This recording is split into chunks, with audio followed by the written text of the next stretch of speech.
Hello, everyone, and welcome to the 2021 Memorial Championship presented by Discraft. We're out here at the Fountain Hills Disc Golf Course with our FPO lead card, ready to bring you the action. And again, coming back to the booth, Jamie Spencer. Jamie, this time we're remote from the other side of the country, but thank you for joining. Thank you for having me again. Well, we're here with Valerie Mandujano, and she was your leader after round one. She shot the 4 under. She's got a 3-stroke advantage, and she's safe on hole 1. Let's see what Hailey King can do.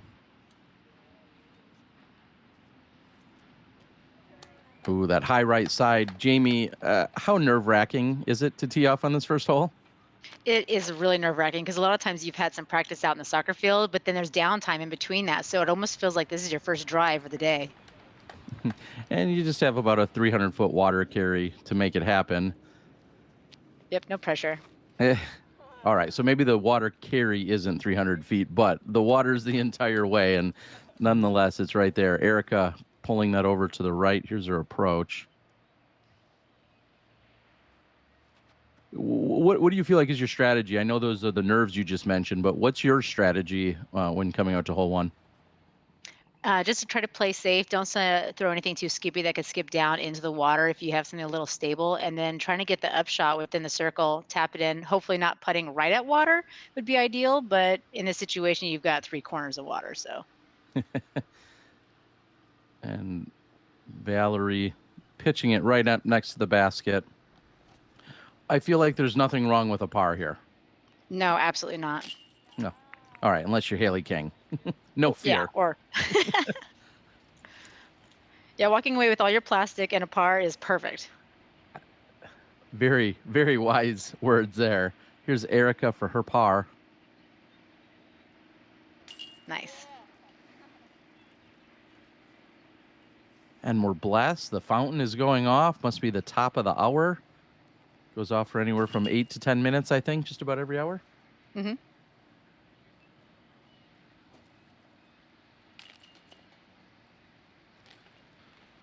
So pretty solid opening start here. We see a birdie, a couple pars, and like you said, everybody still has their plastic. Mm-hmm. All right, we're going to move over to hole number 2, the first of 2 par 4s on the course. What are you trying to accomplish on this 700-plus footer?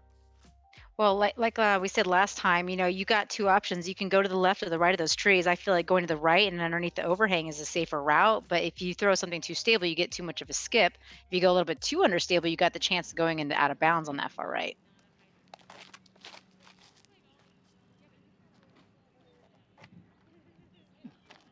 Great play by Hailey, keeping it nice and low. That's the only thing you really have to worry about going up this right side, is just making sure you don't, get the disc up and hit one of the branches. Or hit a coot. Yes, that unfortunately they continue to mill about and find themselves in our fairways, or we're in their fairways, I guess, however you want to look at it, right? Owen's got a forehand. You hear Owen say, "Oh, don't kill any birds." So she's definitely concerned. Let's see what.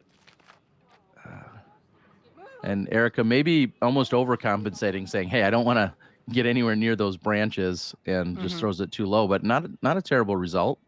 Yeah, she got past him.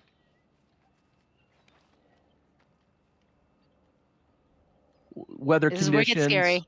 It does. Oh, and that just dips in. You were talking about slides, but I was going to ask weather conditions. What is it like out here on day number 2 in the morning when you guys are playing? It was a little bit windier than we had hoped for. It was something we were not expecting as much. You can see those flags kicking pretty good in the background. So you might see us change our play a little bit. I believe we would see you on the chase card if we had some additional cameras out there. Is that where you were after day 1, or were you on the 3rd card? I was on the 3rd card on the next day on day 2 or day 3. I think I was on the chase card. All right, so working your way up, and Valerie is in really good position, but you can see playing very conservative, just saying, hey, I don't want to bring this water into play whatsoever. Yep.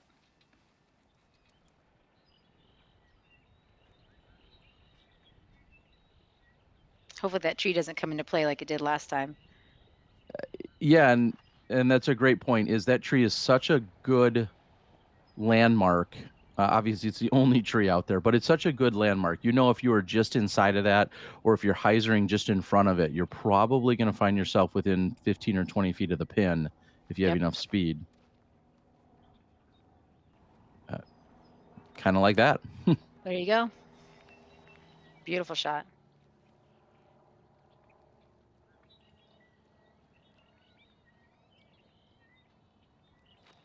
Nice stand still. And it stays up. All right. Do you find yourself throwing slower speeds into this green, or is that all just about where you are placed and what you're trying to mitigate, maybe? It's a little bit of a location thing, but I would really like something that's not skipping. It's going to grab the ground because you really don't want to skip down that hill. Because if it does, you're going to get a roll away, and it's not fun to be down there. Erika with a great bid, just a bit short.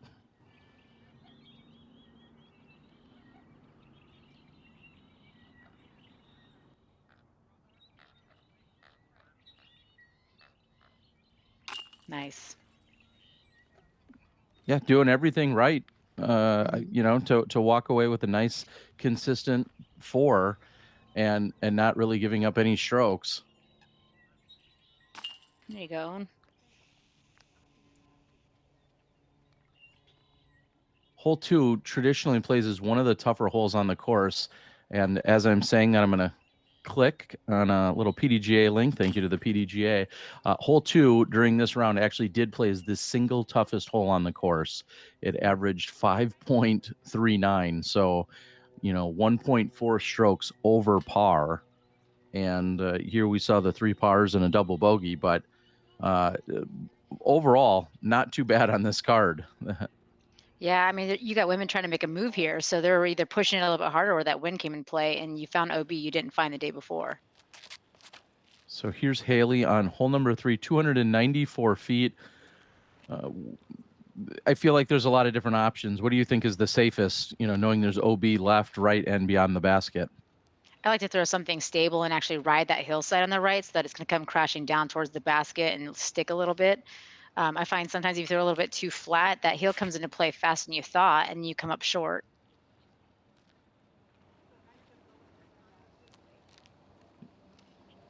Valerie shot a little grass down there. Oh, sorry.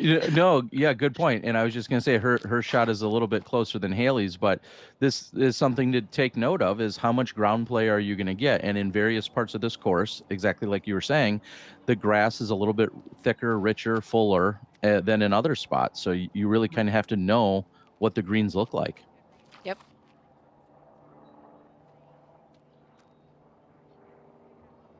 I know it's only your second time commentating, Jamie, but everybody loves a little fescue talk that Pete provides. You got any green grass, fauna, flora talk, any of that for us? I kind of felt like I did too much of that last time. I was like, I think I went into so much depth about the grass. I was like, I don't know what else I can say. But I can talk about the leaves if you want. We'll take it. No, but it's really good insight, and I think it's maybe even undernoted sometimes, that you really have to be conscious of where it's going to play a little bit faster, what kind of skip you're going to get, and is the grass dead or is it lush and full? Yeah, and I don't know if it's just because we're from Arizona and we really have to pay attention to that, because we get so used to playing the skip off of a hard ground that when you don't have the option, it really changes the way you play. So I think that might be why we pay so much attention to grass, because we're not used to having it. Perfect insight as we see Ohn pick up the birdie. Beautiful putt. This hole averaged 3.17. We saw Hailey with a little putting struggle. So this average is above par, which is a little bit surprising to me. Yeah, because we did really well on this yesterday, I believe. I mean, I birdied this one yesterday, and it was hard to take a par from this one. I think that wind came into play a little more than we thought. And they're going to move over to hole number 4.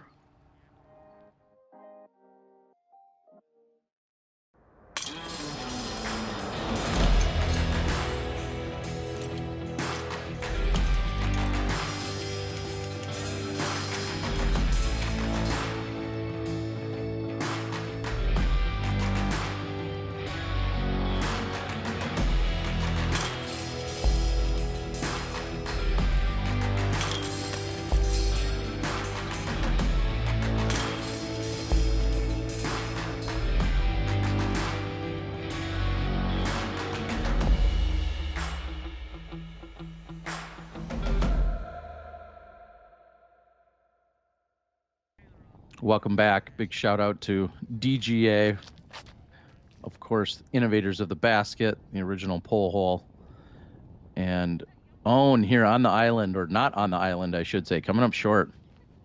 Mm-hmm.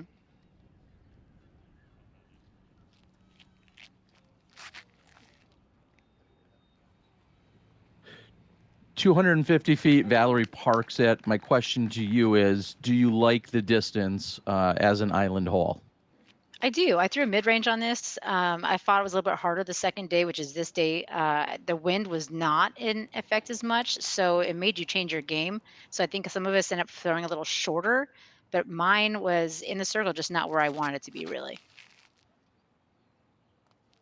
Hailey trying to pull that one in, finds right side circle from the tee. So this is the drop zone that she goes to. Still very makeable putt as that comes up just short. She wanted that.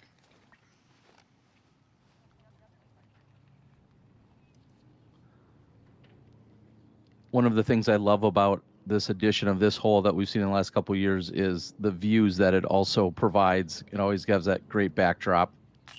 Look at that. Nice. I've got to assume you've hiked those mountains in the background. Don't make any assumptions, Terry. All right, I've been told that before. All right. Great birdie by Erika, and Hailey off again. Now, I believe it was around the All-Star weekend, Hailey, where they were playing this course, slightly different configuration, but Hailey had spoken of she didn't play a lot of golf in the offseason. I think I heard her say she played only 8 rounds of golf, just really letting herself relax, recharge. She did some workouts and worked with a trainer, but actually playing rounds of golf didn't seem to be a focus from her. I think that seems to do really well for some players because your body just takes a beating when you're playing all these rounds all the time. And sometimes just giving that break and focusing on different muscle groups, I think is a good thing. And then a little tea for your soul doesn't hurt either. Well, and going to bed on your $20,000 Disc Golf Pro Tour check from the few months before doesn't hurt, I bet, either. The largest payout in history. All right, we're through hole number 4. Big shout out to all my Patreon subscribers and all the patient viewers that have been so anxious about seeing some more of this coverage. So hole 5 downhill, where are you trying to land? Well, I landed opposite where I wanted to go, but I would try to be a little high left and past that tree ideally, because you can see how low it is on the right-hand side. It really occludes your second shot. So if you can get uphill a little bit to the left, that's what you should shoot for.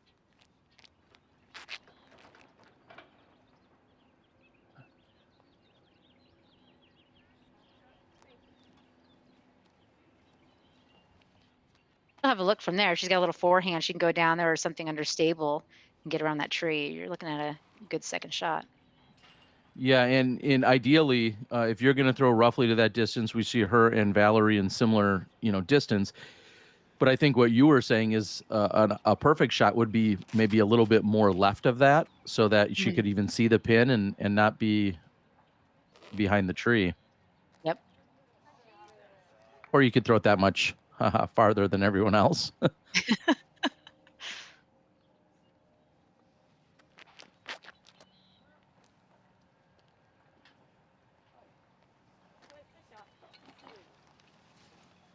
Well, Yep. they'll have similar play. shots to compare one another. Yep. Yeah, I like the forehand shot for this, up shot for her.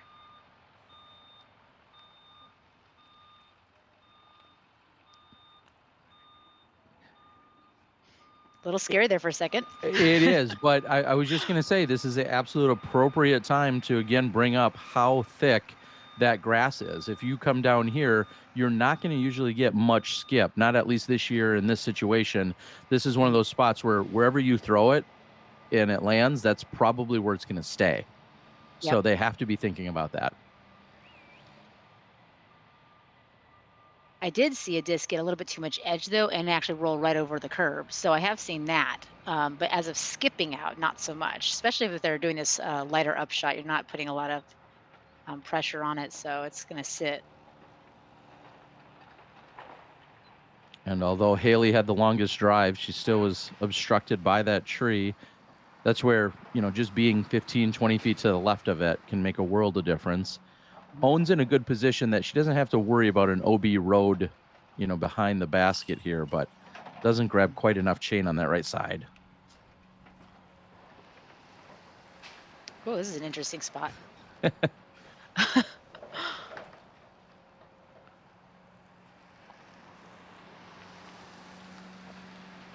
was a tough one. Cue up a Skilo song, right? I wish I was a little bit taller.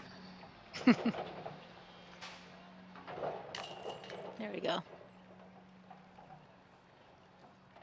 Hole 5, maybe no surprise, comes in as the second most difficult hole on this course.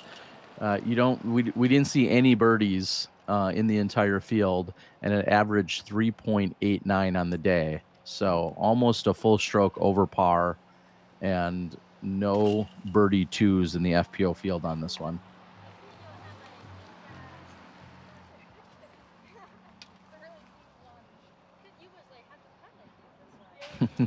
Talking strategy, thrown around the utility box. All right, we're moving over to hole number 6. Big shout out to Ledgestone, the Ledgestone Insurance Open, and shop.lis.com. And up to the hillside here on hole 6, Jamie. Yep. This one's an interesting one. I actually changed my entire gameplay on it because the first day didn't go so hot. So I actually did a little bit of an Annie shot over the top left side of those trees, and it actually worked out pretty good. We had some people do the hyzers, which is always a great run too. Interesting to hear you mention an Anheuser shot. That doesn't seem like it's a very common play, because you see a lot of people do exactly what Valerie did, just basically throw a hyzer straight up there. Yep.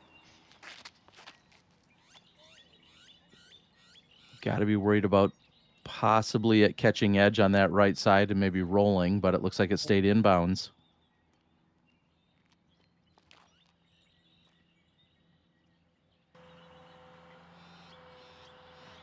Good position, right? Yep. Pretty much what you're trying to do, right? Yeah.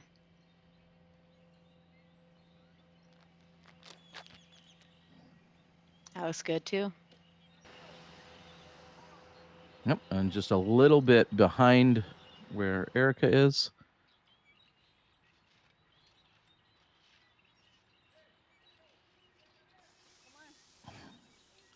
And Ohn just so deadly. I know we talk about it a lot, but anything inside 40, 50 feet, you never count her out. She didn't convert there, but you never count her out. Erika's just outside the circle.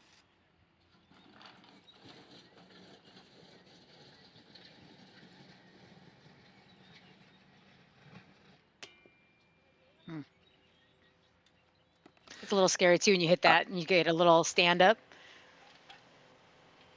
There we go. And that was what I was going to ask, is anytime I feel like you have anything over, say, 25 or 30 feet on this hole, I feel like anywhere on that putting green feels dangerous because a miss could go anywhere, right? Oh yeah, right off the edge, it could just hit and stand up and roll down the hill. You never really know, so it's nerve-wracking.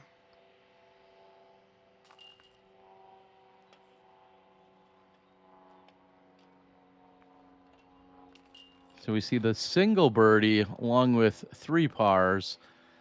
Hole 6 averaged surprisingly over par, actually, at 3.17. Wow. Yeah. And thanks That to is actually kind of surprising. yeah, it is. Thanks to Gatekeeper for all these drone previews. We look at hole 7. No one's nerves are calmed on this one. Nope. Again, like we said last time, you want to run for this, but at the same time, your brain's trying to tell you to stop, don't do it. So it just depends on what happens when you get on that tee. Hailey, a low forehand, which is, I feel like, not a very common play, but she's in bounds, or sorry, she's out of bounds here, even though we saw her effectively executed in the first round.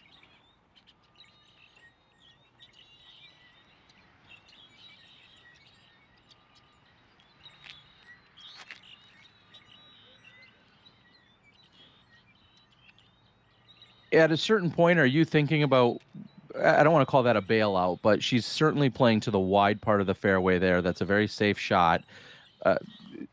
Does that just get played on a basis of like how windy it is? What are some of your thoughts about when you're going to be aggressive here on this tee shot?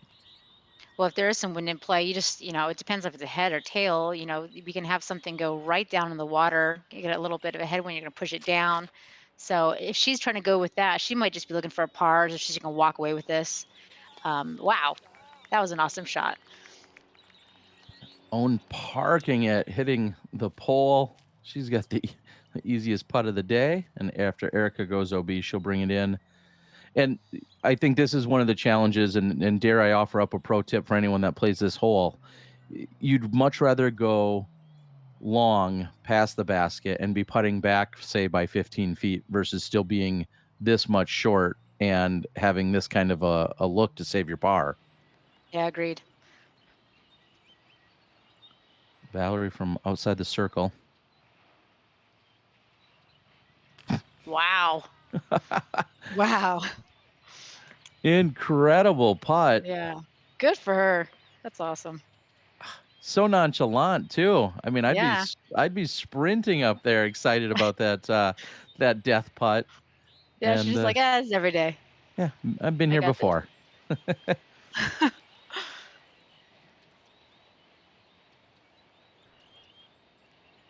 Again, the timestamp about an hour later from when they teed here that we're on hole 7 because we're seeing the fountain again.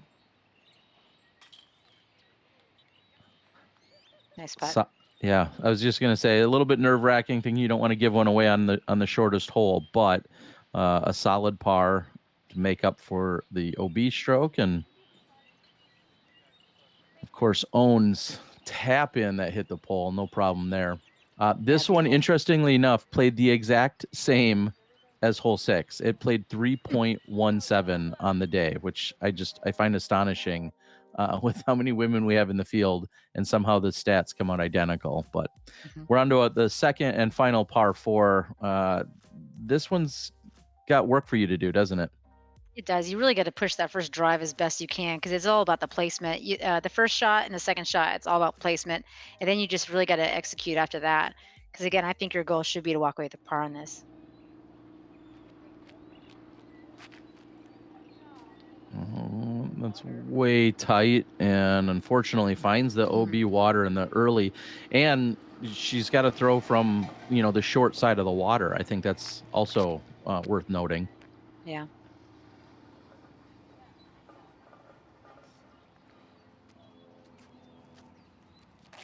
Ohns looks unobstructed. You see Hailey there, and I think about this from watching some of the MPO rounds. It looked like Hailey's foot almost slipped at the last second. And again, just the last few feet of this particular tee pad, even though it doesn't look like it's slippery, it usually is. Yeah, some of these are actually ground down pretty bad. So it's good to always check out from the front to the back to make sure you're going to have the same constant footing.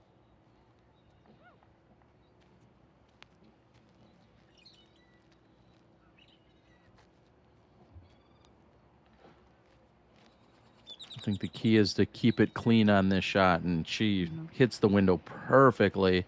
And she's kind of on the higher side, so now she can decide how aggressive she wants to be if she wants to go for the peninsula on the next shot. Yep.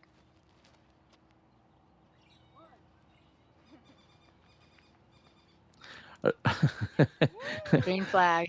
Yeah, a little excitement. I feel like this is maybe one of the scariest moments on the course, and you can elaborate, but you're kind of throwing this shot blindly and just like, did I put the right speed on it? Am I in bounds? Yep. Oh,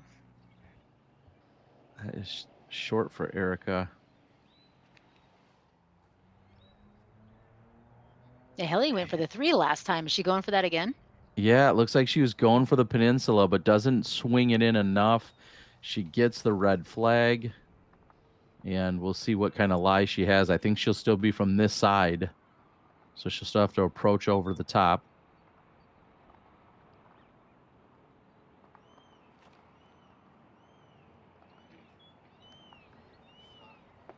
Wow, beautiful shot.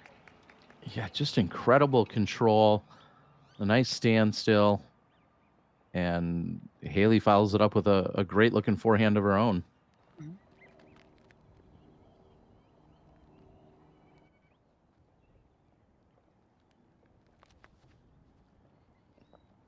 Feels like Erika is like just fixing to get dialed in on some of those long ones. Yep. Nice putt. That was a birdie. Yeah. It just, I know you don't even think about how textbook it was. You know, she threw it over on her second shot, made a solid putt, and she is not part of the statistics. This comes in as the third toughest hole, averaging 4.56. And if I'll have to double check, Ohn might have been the only birdie in the field. Wow. Good for her. Yes. That's awesome. Yes. So she was the only birdie in the entire FPO division for this particular round. I almost missed it. I just expected that to be a par, and then I saw it pop up, and I thought, oh my goodness. She's doing work. Yeah, she is. I think there's going to be a little discussion, and they're trying to retrieve. I feel like somebody's left a disc behind.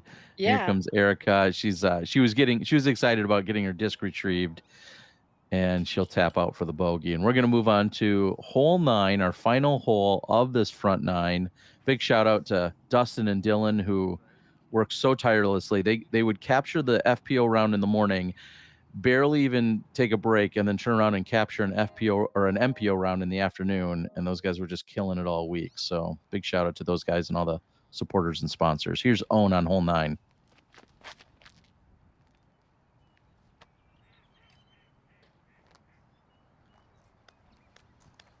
That'll work, right? A little bit short. Yeah. A lot of us ended up being around that area during this round, and the wind was picking up a little bit more, so it pushed you a little bit more to the right than you thought. But there's nothing wrong with that spot. Oh, that again, finding water. She clipped the branch. I'm not sure even had she not clipped the tree, if it had enough of the right angle and power, but either way, she's lost her disc, and now Hailey comes up short. It's a little deceiving from the footage. You think that tree is not in play, but really it is. It's a little bit lower than you think off that tee.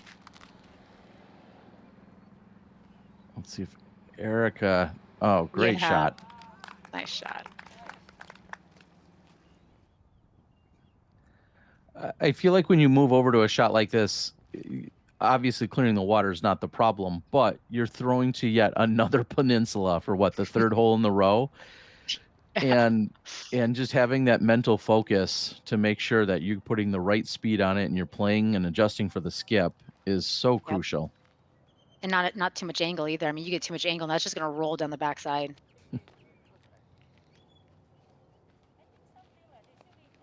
Hailey pops up, and I didn't see a graphic pop up, so I'm guessing she's in bounds.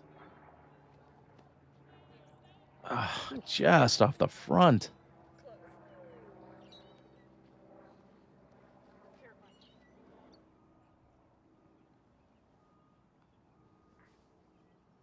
This should feel like nothing compared to her putt on 7.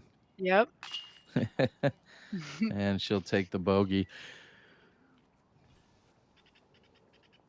Jamie, as we start to close things out here on the front 9, again, I know I just mentioned all the sponsors. I want to thank you for joining for your second ever commentary experience, and now you're doing it remotely. So I really appreciate all the help and assistance, and I'm guessing all our viewers do as well. We love hearing such a knowledgeable voice and someone who's local to the scene as well. So thank you. Thank you. They clear out. Thank you to First Light. Thank you to, again, all the sponsors, including our presenting sponsor in Discraft. And most importantly, thank you to all the Patreon subscribers. You guys are making this possible. So please consider becoming a patron. Also, we've got some giveaways. So like, share, subscribe, do all of that normal YouTube stuff. We got Double G Craft Jerky. We've got some discs to give away. Make sure you leave a comment and a like. For Jamie and Terry, we will see you guys in the back nine of round 2 coming at you from Fountain Hills.